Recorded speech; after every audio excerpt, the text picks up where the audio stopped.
waxaa jira 70,000 oo qof oo geli doona jannada maalinta qiyaamaha iyagoo aan xisaab la marinin iyo cadaabbo isla markaana aan ka gudbi doonin buundada. marka aad gaarto dhammaadka muuqaalkan waxaad si sax ah u ogaan doontaa cidda ay yihiin iyo haddii aad ka mid noqon karto. haddii aad hadda isleedahay 70,000 waa tiro aad u yar oo qof adiga oo kale ahi aanu weligiis gaari karin, yara sug fikirkaas, sababtoo ah tirada dhabta ah ee xadiiskan ku jirta waa wax aan muslimiin badan loo sheegin. marka aad maqasho weligaa mawduucan si la mid ah uma arki doontid. nebigu naxariis iyo nabadgelyo korkiisa ha ahaatee wuxuu ku sheegay xadiis saxiix ah 4 sifo oo gaar ah oo sababtay inay mutaystaan arrintan.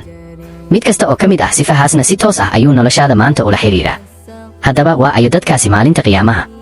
qoraxdu maalintaas waxay dadka madaxooda ka sarrayn doontaa 1 mayl oo keliya. kulaylkuna wuxuu ahaan doonaa mid aan weligiis dunidan ka jirin. dadkuna way istaagi doonaan iyagoo dhididsan oo gariiraya. qof kastana wuxuu ku mashquuli doonaa cabsi naftiisa ku saabsan ilaa aanu qalbigiisa uga bannaanayn cid kale. kadibna kooxdaas ayaa loo yeeri doonaa.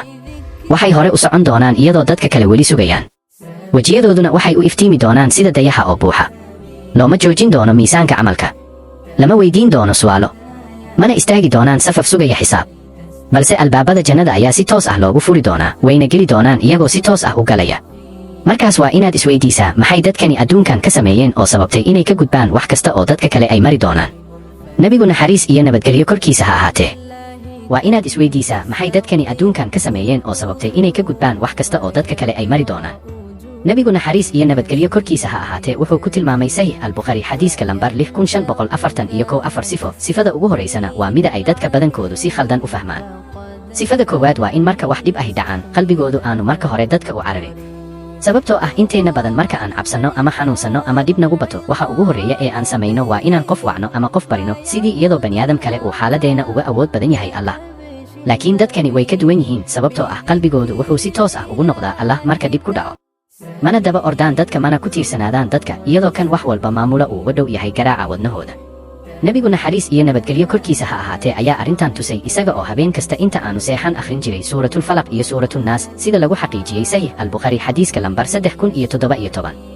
sidaas darteed sifadani ma aha ka fogaanshaha waxyaabaha balse waa halka qalbigaagu marka hore u cararo marka noloshu adkaato. taasi waa su'aal mudan inaad hadda si dhab ah isu weydiiso. haddana sifada labaad, taas oo si dad badani aanay ogeyn ula xiriirta sifada koowaad. wakhtigii nebiga marka qof si daran u xanuunsado oo wax kasta shaqayn waayaan, daawada ugu dambaysa ee ay isticmaali jireen waxay ahayd bir aad u kulul oo si toos ah maqaarka loogu dhajiyo. waxayna ahayd xalka ugu dambeeya ee ay dadku u aadi jireen marka ay quus gaaraan sida lagu xaqiijiyey saxiix al-Bukhari xadiiska lambar 5680. dadkani way ka fogaayeen arrintaas, mana aha sababta oo ah daawadu waa khalad, balse waa waxa ay ka sheegayso qalbiga.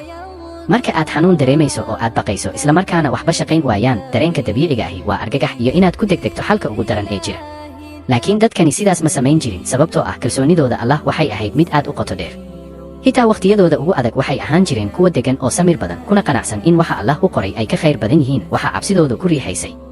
kalsoonida noocaas ahi habeen keliya kuma samaysanto, balse waxay ku dhisantaa dhibaato kasta oo yar oo maalin kasta ku soo marta adigoo dooranaya samir halkii aad argagax dooran lahayd. tani waa sifadii saddexaad, waana tan ku keenaysa inaad istaagto oo aad ka fikirto wax aad u badan tahay inaad samayso maalin kasta. dadkani uma oggola calaamado xun ama dareenno xun inay go'aanadooda xukumaan.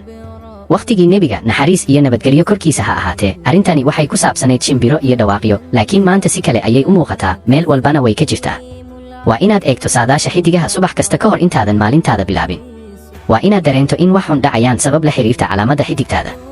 waa inaad furato barnaamijka xiddigaha marka toddobaadkaagu xumaado. waa inaad ka welwesho jimcaha 13. waa inaad u oggolaato lambar aan micno lahayn, bisad madow ama riyo xun inay beddesho sida aad uga dareemayso maalintaada.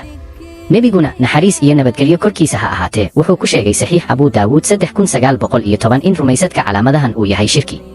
mana uu sheegin hal mar oo keliya, balse 3 jeer ayuu sheegay, sababtoo ah mar kasta oo aad u oggolaato calaamad ama baas inuu go'aan kaa gaadho waxaad shaygaas siinaysaa awood uu leeyahay alle keliya. saxiix Muslim 2230 wuxuu inoo sheegayaa in qofka booqda faaliye aan salaadiisa la aqbalayn 40 habeen. sidaas darteed qofka maalin kasta eegta saadaasha xiddigaha dabadeedna tukada 5 salaadood maalintii wuxuu isku ridayaa iskhilaaf. midda afraadna gebi ahaanba way ka duwanayd 3dii hore, sababtoo ah 3dii hore waxay ku saabsanayeen waxyaabihii ay dadkaasi iska daayeen, laakiin middani waxay ku saabsanayd wax ay si qoto dheer ugu dhiseen naftooda ilaa ay ka beddeshay sida ay maalin kasta u noolayeen. waxay si buuxda u aaminsanayeen Allah, laakiin ma ahayn sida dadka badankoodu si khaldan u fahmaan kalsoonida Allah, sababtoo ah dad badan waxay moodaan in tawakulku yahay inaad guriga iska fadhido adigoon waxba qaban, qorshe samaynayn, dadaal gelinayn kadibna sugaysa in wax walba cirka ka soo dhacaan. laakiin nebigu naxariis iyo nabadgelyo korkiisa ha ahaatee wuxuu burburiyey fikirkaas markuu jaamic at-tirmidi 2344 ku sheegay shimbiraha. wuxuu yidhi haddii aad Allah ugu kalsoonaataan sida dhabta ah ee ay tahay in loogu kalsoonaado wuxuu idiin arsaaqi lahaa sida uu u arsaaqo shimbiraha.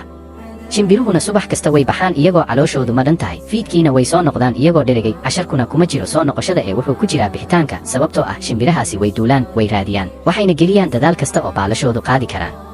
markii nin uu nebiga weydiiyey inuu geela xiro mise Allah uun talo saarto, wuxuu yidhi jaamic at-tirmidi 2517 xiro geela kadibna Allah talo saar. sababtoo ah kalsoonida dhabta ahi ma aha dadaal la'aan ee waa qalbi aan argagax gelin dadaalka kadib.